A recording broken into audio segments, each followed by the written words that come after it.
All right, everyone, welcome to another edition of the Good Life Small Business Podcast, and I am pleased to be joined today by Jeff and Teegan Nordhues of Pax Lighting right here in Kearney. So, guys, welcome. Thank you. Thanks. So let's get to know you a little bit better. What books are you reading or listening to right now? One book that I'm reading that I think everybody should read is called Smart Brevity. It's about how to communicate quickly, effectively. You know, nobody needs long emails, nobody needs long meetings, nobody needs long PowerPoints. And so it's the founders of Axios and Politico. So they write all of those journalistic articles, but they wrote this book to help people communicate more effectively. And I think it's great. It's helped us out a lot. We do a lot of communicating with clients, and so just how to effectively use bullet points, and it's basic stuff, but I think everybody would benefit from just learning how to write a good email that people will actually read. So that sounds like a great book. I've never heard of that one. Yeah. Very cool. Mm-hmm. Very cool. I just got done with The Comfort Crisis. Okay. And I listen to 99% of my books. Yeah. Same here. Yeah. It's something to do in the shop. Yeah. Yeah. So. How about podcasts? Well, we listen, there's some industry podcasts we listen to. The Business of Home is one, because our clients are interior designers, so Business of Home is their kind of go-to industry resource. Okay. And so a lot of good stuff, small businesses, things like that on that they have pretty frequently. So Keeping up on trends and things that are coming up and well, getting ideas. Yeah, what's really helpful about that one is they're interviewing a lot of interior designers, so it helps us to understand how they do their business and how we can help them to, we only help with the lighting side of things, obviously, but if we can understand how they're billing their clients and how they order through vendors and how they find new vendors, things like that, it's very helpful. Got it. Yeah. You listen to any others, Jeff? I bounce around quite a bit. Do you? So I usually will fill up my hopper, and I'm not consistent with anything other than Business at Home. Yeah. So I have a huge list too. I kind of just bounce around. So, yeah. All right. So I am curious. I've done a little bit of research on the website, but I'm curious to know about Pax Lighting, how it got started. Just take us back as far as you want to go, and just give us the journey of how you guys got started with this business. Sure. You want me to go for it. Okay. Well, it goes back pretty far. I mean, we're high school sweethearts. We kind of always wanted to have a business someday. It was always kind of part of the idea. But I think it really kind of got started. Jeff did go to art school, and I got a degree in English, and we ended up in the luxury market straight out of college. So there is a high-end furniture lighting firm in Plainville, Kansas, and we were there for a while. And then we went to the East Coast, and he spent time working for Kohler. They make the faucets and the toilets and things like that. They have a furniture division. And spent a lot of time overseas. He did, because everything's made in Indonesia and Asia and China. So really kind of hard industry to be in, and also have a family and have a normal life. Right. And so we thought that this could be our time to move back to Nebraska and kind of make good on that dream we had to run a business. So inspired by the business we worked for in Plainville, tiny town in north central Kansas, and they obviously didn't have a market there, and so we thought we could maybe try something similar here in Kearney. We have a great support system here in town, and small children, we just having family nearby, and so we knew the market and knew the clientele, and so started in high-end lighting because it's furniture. There's a lot of people who it's still a high barrier to entry, but with lighting you have a lot of like UL standards and things like that. There's so much more you need to kind of know and adhere to with the electricians and things like that. So we considered high-end furniture, but then the lighting seemed like there was maybe a space for us there. So Got it. that's kind of how we landed on luxury lighting in Nebraska. Got it. So dive into that a little bit more. What exactly is luxury lighting? Who is your target market? Who are you looking? Is it homeowners? Is it businesses? And what exactly you do? It's predominantly the trade. So Okay. it's architects and interior designers that are purchasing from us. Okay. And the reason that is because our price point's so high. So normally, if you have somebody who can afford a light fixture that's that expensive, they have an interior designer helping them make decisions and sourcing it for them. They're not often a DIYer. So, so yeah, we do have some direct-to-consumer sales, but they're few and far between. Got it. And on the build side of that, it's just a completely different design and engineering and how we make these fixtures. These fixtures are made to last beyond our lifetime. Solid brass construction. The components are meant to be able to be taken back apart. So it's like this fixture can have a life, be taken down, disassembled, relamped, refinished. They're just built completely different. Got it. So In all the parts, we start raw. So, the hubs are machined specifically for the fixture. It's not like it's a stock part that we purchase and Yeah. things like that too. So. Every piece handmade. yeah, Mhm. That's awesome. and hand finished. And hand finish, yep. We'd make the shades out of glazed terracotta or porcelain. So that's also what kind of distinguishes our work is because has really unique finishes with that sort of option. So you can have some colors to it, you can have it neutral, and those can be easily swapped out to, for Sure. to change or whatever. But yeah, so it's a really high-end product for a high-end market. And we do also service commercial projects, so we do have intermediary distributors that we work through that Okay. come to us, and so hotels and restaurants and things like that. Got it. Mhm. Was there a pretty steep learning curve as far as the lighting side of it? I mean, if you were working with Kohler, it's kind of a different product. Was there a steep learning curve? So that first job out of college was actually predominantly lighting. It was. So okay. yeah, so I really got a lot of great experience with UL, how that whole thing works. I can only imagine. Yeah, which was great. And then at Kohler, it was that interiors division, and so it was furniture. I actually didn't really have to do lighting there, so yeah. But have you found a passion in the lighting side of it? Yeah, I do. I really enjoy designing in that aspect. I enjoy furniture as well, but the thing with lighting is that you've got so much available to you. They can be basically floating sculpture. Yeah. So Yeah, and you enjoy the engineering part a little Yeah. bit too. So Yeah. it's like you're making something beautiful, but also has to function properly under certain Yeah. constraints. So I think that you like that too. yeah. So we were talking a little bit before we hit record, and your guys' your target market isn't really, it's not necessarily here in Nebraska. You are distributing your product all over the country. So I think that's an awesome story because you can be right here, you can live the life that you want, which you've chosen to do, but you can do business all over the country. Yeah, we had that was kind of the idea, is to try to cultivate our, we like it here. And we do have to travel some, we'll go to, next year we're going to try to go to 2 trade shows, and so we do have to go to the city, but we don't have to live there, which is the key thing here. Well, that's the best part, you can travel and then come back home. Exactly. Yeah.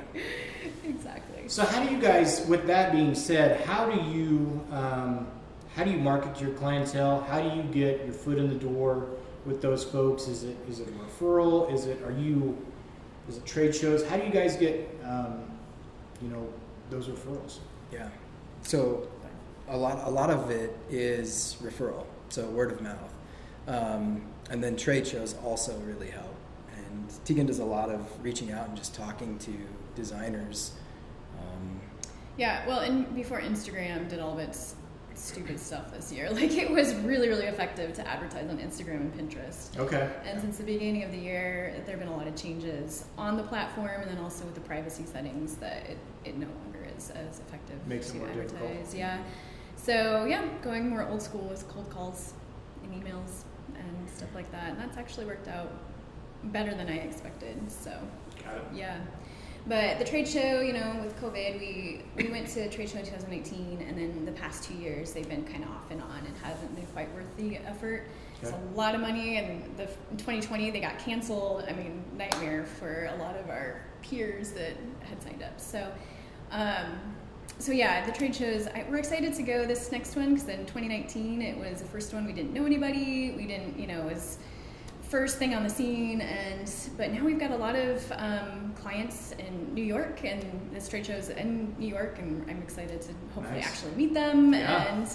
And they can see us face to face. So that is one challenge. But I think in this industry, I mean, that's the way it is. Like, you can have a New York showroom, or you can make stuff in New York, but they're still selling to LA, because Sure. this market is somewhat small as far as products that they're looking for to spec. So Got it. yeah. I think that you've, just in talking, you've kind of defined pretty easily what your roles are within the business. But just talk about that, the dynamic of being married but working together, and how your roles have maybe evolved a little bit, or if it's always been, I mean, it seems like it's pretty cut and dry. You know, you're handling the marketing side, Jeff, you're engineering and making the product. Has it always been like that? Has there been any evolution?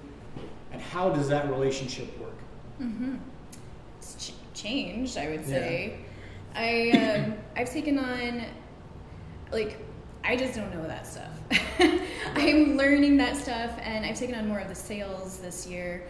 And so the process of just, how long is a down rod? I don't know. You know, I've had to learn a lot of those very specific things so that I can work with the client with that. So before, I would do the reaching out, the marketing, and then pass it off to Jeff. And it's much better streamlined process if I handle it all. So yeah, and part of that is, you know, I'm also dividing my roles with family and kids and Sure. stuff. So as there's a little bit more time and space for that, I've taken over more of that, and that's freed him up to do more of new product development and you know, really important things like that you just don't have time to do it all. Yeah. So, but yeah, I'd say it's gotten easier. Yeah, it has. I feel like it has. And being married and working together during the day, and then you're together at night. I was just commenting to her last night that it's like, they're just like different spaces. Like, I mean, some of it You're does. able to separate it? Yeah, like. Well, kind of. I mean, yeah. To a certain degree. It hasn't gotten offensive yet. Yeah. Sometimes when, like, you know, you're brushing your teeth and you're like, hey, what about that? No, we're not talking about this right now. Like, That's good. And let's wait till tomorrow. we laugh about it, but Yeah. I do think that it would be hard to just have a normal conversation and not have the business come into play at some point where you really do. Like, I have to, there's times where I just have to shut my brain off for a bit and not think about it. And that's hard as a business owner, but otherwise you're going to burn yourself out. But where, you know, maybe you want to talk about it, but he is done for the day, or vice versa, that can be kind of a challenge, I'm sure. So Yeah, on the flip side, it's a lot of fun to dream about the future, to Yeah. come up with new ideas, to have somebody who understands where the difficulties are and to problem solve. It's a big bonus. Yeah. Yeah. But you do kind of have to have your roles, and to be okay to speak up when you know, if we don't agree. Sometimes it's easy to be like, oh, whatever, you know, just keep the peace. But it's like, well, if you have a really strong gut feeling about it, Right. you need to speak up about it. So there's some of that that's had to evolve. yeah. So are you bringing, so you get the client, they're like, okay, we want to do something, where you two kind of come together as in the middle, where you have to convey an idea to him, and then you can start to create that? Do you create it together, and then you go to work as far as making it? Is that kind of the process, somewhat? He comes up with the ideas, and then we run it together to see, like, I don't have a design background, you know, but I've been looking at light fixtures long enough to know if, like, okay, we've seen that in the market, we need to do something different, or just things like that. We can talk back and forth, and like I don't know what's possible or not, so I'll sometimes put an idea out there that he's like, well, that's not possible, but maybe this could work, you know. I don't know. I think you're selling yourself short. There is definitely collaboration that happens there. Yeah. And so, you know, our projects or our sales sort of run differently, whether it's a standard collection piece that's maybe just being modified. Very few pieces do we just, it's a stock piece and we ship it. Yeah. Especially in this market, it's, well, the dining table this is going over is X inches long. Can we extend this fixture by 12 inches? And so there's those slight modifications. And so on those, there's a little bit of collaboration, like, yep, absolutely, we can do that. But then when we get into like full custom, you know, when she's the one communicating with the designer, there's just so much more information that she needs to be aware of. And so we'll both even jump in on that. And honestly, I think that's one of the things that the designers keep coming back to us. And I think that's one of the things that they value is that, like, very quickly they can get one of us on the phone and get solid answers. We have electricians that'll call if they have a question or if they have an issue on site or things like that. Yep. And so it makes our designers look really good. Like, and that's really one of our goals, is to empower them to do the best that they can do. So, Got it. yeah. Very cool. But yeah, there's a lot more collaboration to it. Yeah. Well, and I'm sure communication is vital, especially if you're, you know, trying to put something together. But once that piece goes out, that's got to be pretty satisfying too. Something that you've worked on together and it goes out and it's done. Like, that's got to be pretty gratifying. Yeah. Yeah, I mean, we can barely afford our own fixtures, and then We can't afford our own we fixtures. we have reject fixtures that we can't put in the trash, but, or, you know. Yeah, but like when we get those like final photos of our fixtures in place, it's pretty cool. Yeah. So that's pretty rewarding. Yeah. They're in these like I mean, the chair is like as much of a car, you know, like Right. Yeah. There's amazing spaces. It's Yeah. pretty fun. Yeah. Very cool. You may have already answered this, but what's your favorite part of being a small business owner?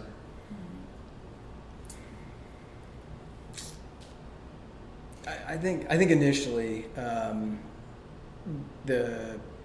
it's a bit of a misnomer, the concept of freedom, because you do have freedom of your schedule, and I think that one of the things that we prioritize is family. Sure. And being able to kind of set our own hours and control our schedule, like we can be available during the day if kids need us or for events or things like that, or just family.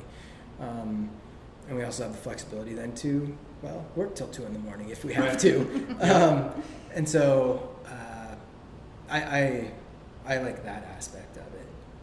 Yeah, and I think the problem solving, you know, it's never boring. Yeah, something new every day. I mean, some days it's less exciting than others, you know, but as a whole, it's like it's nice to know where our ship is trying to go and to work towards that. Like I do like that part. Very cool. Mm-hmm. Good deal. Mm-hmm. You touched on it briefly, but let's talk about the pandemic. You said you started back in 2016. Mm-hmm. Yeah, we were doing just custom, like zipline brewery. We did like fixtures for that. You know, just like these one little things here and there, locally custom fixtures for about 3 years. Mm-hmm. Yeah, and then 2019 was full time doing the retail line and stuff like that. Got it. Yeah. So when everything shut down, how did the pandemic affect your business? Well, I think, as I was saying, like there was that shift to a lot of like people working from home, and they stayed home for all day, and they were on Pinterest, they were on Instagram. Like we got a lot of new clients from Pinterest and Instagram. Yeah. So I think our industry as a whole really kind of blew up. and that was true for us. And part of that then with like the supply chain issues that started to happen, we did actually resource a number of our vendors. We had vendors on the coast, and it was like also people were staying home, so our ceramics, like everybody was buying them out. Like they didn't really, yeah, and so everybody wanted to make pots now. Yeah, You know? I don't know. Was there ever a period where you were nervous, or did it really? I mean, as soon as things shut down, did it really kind of translate to being busy for you guys? Honestly, I think for us, we had enough of a backlog that when that all started to happen, It never dipped. no, like we were sort of buffered with the backlog and stuff kept rolling in. And then honestly, with the supply chain stuff and then resourcing a lot of our raw materials for the ceramic side of it, I try to keep a healthy amount of material on hand, Yeah. and I started to hear news of that, and so I started to like poke with all of our suppliers to understand where they were at. And so I think we had a pretty good heads up to know what was.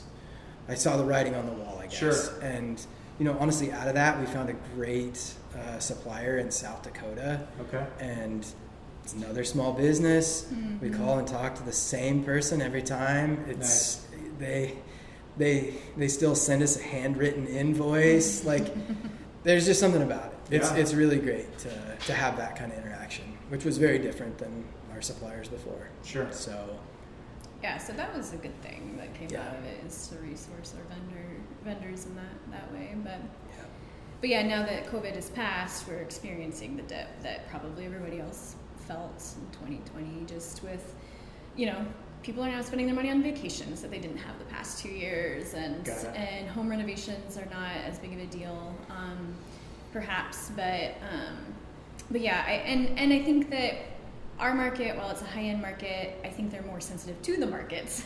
Yeah. And now that I think that things are, I don't know if they're evening out or they're just more comfortable with the ambiguity, it's starting to come Pick back back up. at the end of the year here. So. Yep. So yeah, that's been an interesting, right? As a small business, you feel, I mean, the last time we had all these dips in the market, I was like I don't know, you were working at the college, you just don't feel it unless you're a small business owner. Then you're like, wow, this makes a huge impact on our lives. Yep. So I was in grad school. yeah. We were super buffered. Yeah. Like we're not looking for work. Like, Right. Yeah. So Totally just a very different perspective. Mm-hmm. So Were you marketing heavily before COVID hit? You said people found you on Instagram and Pinterest. Were you marketing pretty heavily? In 2019, because we went to the trade show in March. So we had some stuff coming through at that point through the trade show. The difficult part about this industry is that the sales process is a very, very long one. So, because we're essentially B2B, us to interior designers, their businesses. They're trying to sell to their clients. So we get in on the beginning of the process with a quote. And then who knows how long their construction thing is going on. Who knows if they're going to choose our fixture. Who knows at what point they're going to order. So, when we go to a trade show, it can take 6 months to a year till we see things turning over from that.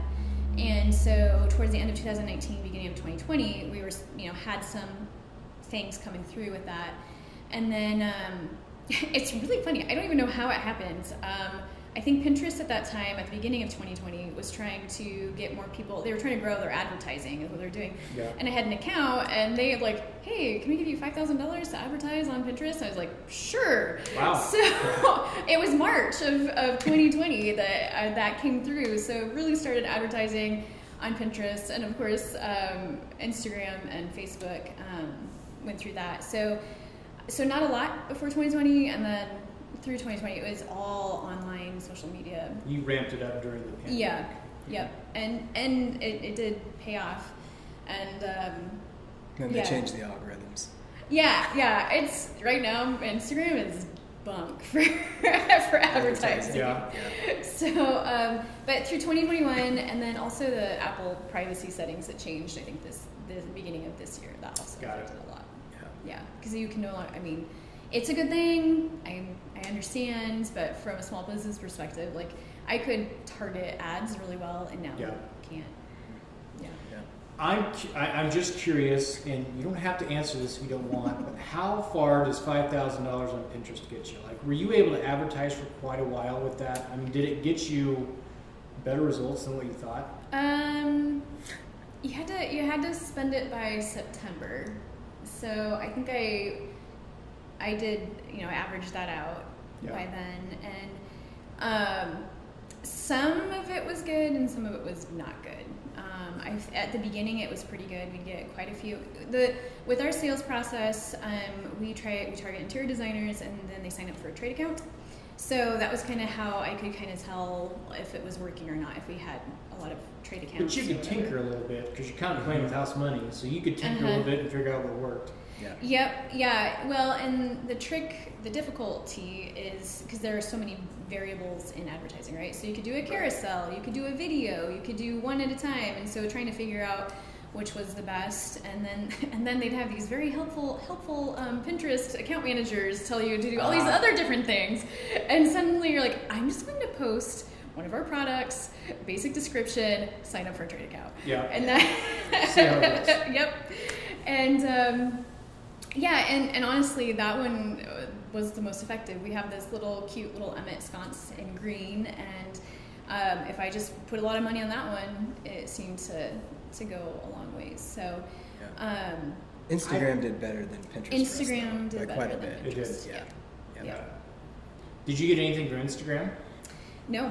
And the beauty of Instagram and Facebook is that for a long time they're pretty affordable. Yeah. You could do, I don't remember what we were doing. Was it $10 a day? I mean, it was like a negligible marketing budget. Yeah. Yeah. Like, it was. But because you could target it so well, you could and the interior design community, was relatively small-ish. It seemed to work. So, yeah. What is it? No, Yeah. So now, I was doing the same sort of strategy, and it was taking $8 a click at the beginning of the year. It's and turning all that off. Yeah. Yeah. That's a lot. Very cool. Yeah. I hadn't heard anybody that got that kind of an offer.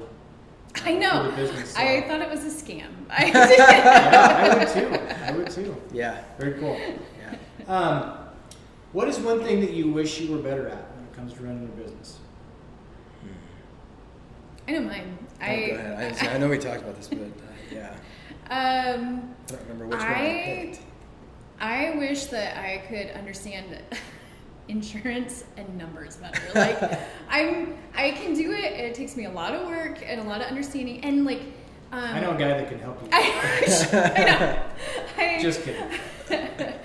Well, they were trying. We have a gal who helps us, and she gets it super quick too. And they're trying to explain to me taxes in New York, like how it works with sales tax in New York. And I was just like, I don't even know how long it took them to explain it to me. It's just stuff like that, where it's like those things that are so technical and so essential, because you make a mistake with that and you are suddenly underwater. That get a bill that just punches you in the stomach. Right. Yeah. It's so important, and it's really hard for my brain to get that stuff. And I think no matter what business you're in, if you do business in New York, I think it's just a completely different world. Like, I know insurance is. Yeah. Just from stories that I've heard and things Yeah. like that, it's a completely different world. Well, and for us, we're small enough that sales tax doesn't matter yet, but it will matter a lot, in the future. And so, yeah, it's one of our number one questions with the interior designers is does this include sales tax? And I'm just like, oh gosh, don't make me explain it. Yeah. No, it doesn't. And I will give you a bulleted point, email briefly how this works. So. Yeah. We talked about this the other day. What did I say? What, planning? Oh, yeah, fantastic. Yeah. I don't think linearly, and so communicating linearly. and He'll go rogue a little bit. It's like, wait a minute, we're You getting gotta from reel him here to back here. in. Yeah. we have a priority list, and that's not even on the list. So Yeah, but I come back with cool things. You do? But I still. That's what you love to do, though. Yeah. Like, you like making the product. That's what. Yeah. That's what probably gives you the most joy out of this whole thing. Yeah. That's what. there is a really good book that kind of wraps up that concept. It's called E-Myth Revisited. Oh yeah. Great Have you book. read it? Yeah. Great book. Where you have the technician, the entrepreneur, and the manager, and it's Mhm. like, yeah, you're an excellent technician. Like that's what brings the most joy. And so like understanding that was like wow, light bulb moment with the whole business and how to kind of run it and structure it. So that one, and then also traction. We do Okay. the EOS system for Yep. the business, and that helps a lot with that like going rogue concepts because there's a lot of accountability and stuff. Both of those have been really helpful for us. Got it. If you could go back and make changes, I guess if you could go back and give yourself one piece of advice, would you do that? Would you let things go as they have? Would there be anything that you would change if you could go back to when you got started? To when we got started. Yeah. Like if you could go back to day one. Yeah. And be like, this thing called COVID's gonna happen. No, but like, would there be something one piece of advice that you would give yourself from day one that says, hey, be ready for this, or whatever it may be? Or would you just let things go as they have? I think that one thing that we could have done better is you're really good at operationalizing stuff. So our business, a lot of businesses, but when we are creating product, you have a whole back end that requires funding, but you also have sales that require funding. And we put most of our funding into the making of the product. And so we've been eking on the funding for marketing and sales and things like that. So, which like now we get that, but it took longer than it should have to set aside enough capital to build that out part of the business. So Always costs more than what you think it would. Yeah. We knew trade shows were expensive, but holy cow, Yeah. So we really feel like we have to choose wisely for where we do spend that. So yeah, I mean, to have a bigger image, perhaps, of the whole thing, that would be part of the advice, like more money in sales. Yeah. To reach people, to break into the market. Yeah. I would agree with that. If I could go back to an earlier point in my life, I would probably tell myself to start this sooner. Yeah. So at day one, that really wouldn't have done me much good. But Yeah. when I was younger. It makes sense. Not to go be a lawyer, go to law school. Don't do it. Yeah. You went to law school? No, that would be his no. advice. Like, Yeah. be an entrepreneur. Go be a lawyer. God, I wouldn't do that. No, I agree. I would not Totally. do that. I think that's. I thought that. I don't know if I would necessarily change my journey, but I thought about that, and I think that it's a good lesson to learn as far as not like don't be paralyzed in the moment. Like just get started. Yeah. There's never going to be a perfect time. Yeah. And there's probably at least one little thing that you would always change. Yeah. But just getting started, probably wish you would have done it sooner. Yeah. So Yeah. Exactly. And there's, honestly, if you're humble and like open to learn, there's a lot of nice people out there. Yeah. There's a lot of mean people, but there's Yeah. there's a lot of nice people that'll give you advice along the way. Yeah. And so connecting with others. And I think doing this podcast, that's one of the things that keeps coming up over and over. And something that I didn't think of when I started my business is, you think that even people in your own industry, you think that they're not going to talk to you or give you the time of day because you're the competition. Mm-hmm. But I think people would really be surprised if you just asked. Some people are going to tell you no, and they are going to be jerks. But some people will be a huge help. And they may not, open up the whole recipe book for you. Right. Yeah. But they'll tell you, hey, do this, take these steps. And building your network is really, like, you don't have to do it on your own. Yeah. You really can build your network and, use a community, because I'm sure with you guys, as any industry, you really can help each other. I mean, there is enough business to go around for everyone. Yeah, we've really enjoyed, we did, the first trade show we did was also in New York, and it's like, the particular one we went to was geared towards small artisans or whatever, so we've really enjoyed the people that we met there, and even still, like, we'll DM on Instagram, be like, how is your business going? We just, and talk about UL standards, talking about different things, like, it's nice to, it's a way to not feel like you're so alone. Yeah. They have similar struggles and they're learning through it too. So I think that's the thing with owning your own business is you don't know it all. Right. You won't know it all. You're going to encounter something you are learning all the time. And I don't think it stops, because it's like if you're growing, you're there's continually new things to learn.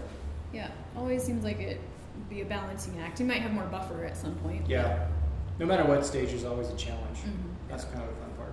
Yeah. Mm-hmm. Yeah. Mm-hmm. So if someone comes to you and said, hey, I want to start a business, what advice would you give them? I remember what you were thinking. I do not remember. Like EOS, having an organization structure. Yeah, I think so the EOS system, that traction book with Gino Wickman, whatever. What's EOS stand for? Entrepreneur Operating System. Okay. And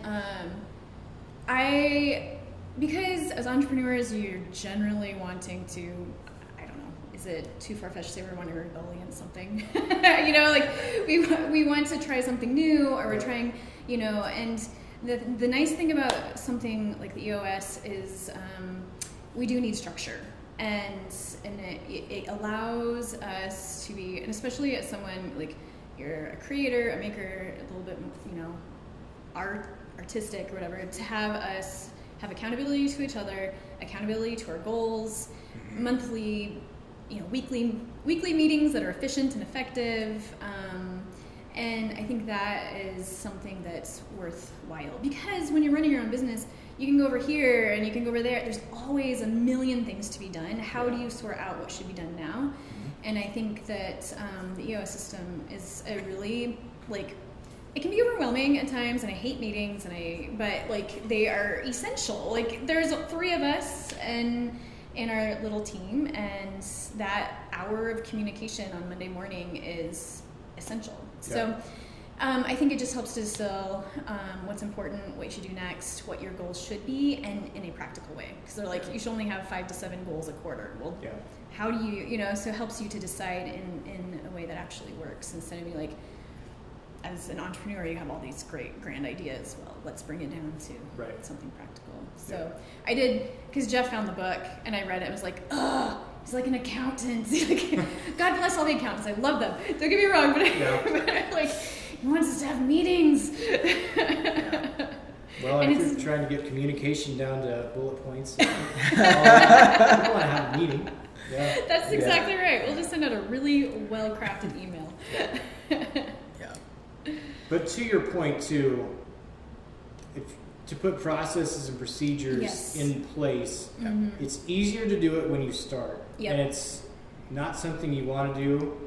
But the thing is, it's never going to be something you want to do. And if you get to a point where you're down the road and have built a good business and you're crazy busy, that's a less optimal time to do it too. So doing it in the beginning, that's great advice. Well, and we've taken this year that's been slower in sales, and we've made all of our SOPs, the standard operating procedures that Traction tells us to do. And you hate doing them, but I have already used them over and over again. Just like how do I send a FedEx shipping label again? It's all those things that when you're making beautiful light fixtures, you don't think about messing with FedEx.com and their terrible system. So let's write it down. We only have to do it once, and I am a huge believer in SOPs now. So and if you grow as you grow, those things can hand off. It's going to save you a ton of time. That's we've really tried to structure a lot of it to be able to scale and scale efficiently. So it's and any one of those things is not an issue. heck, even 5, 10 of those things is not an issue to hold in your head. But it's a lot more than 5 or 10 things you're holding in your head owning a small business. Absolutely. And so there does come a point where you need it written down for yourself, not just to hand it off. Yeah. So, yeah. What would your advice be? Find a good spouse. That's good advice. Because Teegan's really taken on more and more of the business over the past few years, and but even on the other side of that, like, super supportive, because you have days that are long, you have days that are really, really long, and you've got to make hard decisions, and so having support and having somebody that will hear you out and like, no, that's crazy, you can't do that, actually, you should not do that. Or well, I think one thing that has probably been a surprise is how emotional owning a business is, right? So, even just briefly mentioning with the markets, like, you feel them now. You feel the ups and you feel the downs, where before you just, like, you got your paycheck, you did your job, you went on. So, to someone starting a business, like, it's going to be very emotional, and your spouse or significant other needs to know, like, needs to be okay to be along for that ride. Yeah. It is. It's huge. Just to have someone that'll come home, like when you've had a rough day, you come home, give you a hug, or kick you out of bed the next day when you don't want to go to work, and tell you that you need to go do it, and it just makes a huge difference. So absolutely, very cool. All right, guys, where can we learn more about you, Pax Lighting, what you do? What's the best place to find you? Well, Instagram. I have been working on mastering reels, because now that's what they make us do. So it's at Pax_lighting. Okay. And our website is paxlighting.com, and we're on Pinterest nominally. So no, it's too much work for the return. But we were recently featured on Business of Home, which had a really nice article too. So if you go into Business of Home and type in Pax Lighting, businessofhome.com, she kind of gave a nice write-up of us. So very cool. Yeah. Phone number? What is our phone number? Yeah, they can call 402-417-0980. Okay. And email's on the website, I assume. Yep. If they want to reach It's out just that way. hello@Pax Lighting. Okay, got it. Yeah. When are you going to be in the new location? It's a good question. Hopefully February. We've been waiting on this electrical that we just got the conduit in the ground for. So on Friday, yeah, so we can finally do the start pushing. Yeah. Very cool. Yeah, very cool. It'll be great. You're so cramped. Yeah, awesome. Yeah. It's been a pleasure to get to know you both more and get to know more about your business. Thanks for taking the time. Yeah. Best of luck with everything. And Yeah, thank you. Awesome. Yeah, thanks. Thanks, guys.